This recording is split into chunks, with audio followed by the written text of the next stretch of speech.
Anju किशमती TV screen Chalge एक कौमी शादक N65 के दयक बीमना के वेले पेशत कर ए वेले सिब्बी दमग पेशत कर के टूडी सवारी 4 मर्दों बीरान बुतग टूडी सिब्बी च कोयटिया और मजदा कोयटिया च सेंदर अवग बुतग के मजन दगे सरा वेल पेशत कर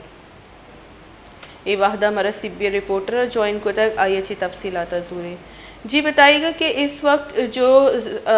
ड्राइवर है उसको हिरासत में लेने की कोशिश की गई है या FIR दर्ज किया गया? देखिए जी, ये अफसोसनाक वाक़या जो है कौमी शाहरा N65 कोयटा सिबी रोड पर पेश आया है। हादसा जो है टूटी कार और माजदा के दरमियान जो है ये तसादुम हुआ है, जिसमें जो है टूटी कार में 4 अफराद सवार जो थे वो मौके पर ही जाबाक हो गए हैं, जबकि जाबाक अफराद को जो है सिविल अस्पताल सिबी मुंतकिल कर दिया गया है और माजदा का जो ड्राइवर है वो मौके से फरार हो गया है। दूसरी जानिब बात की जाए इस कौमी शाहरा की तो ये हादसा जो है तेज रफ्तारी के बायस भी पेश आया है और उसके साथ साथ ये जो शाहरा है तंग है, जिसकी वजह से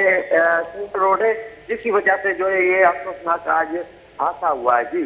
जी बहुत बहुत शुक्रिया।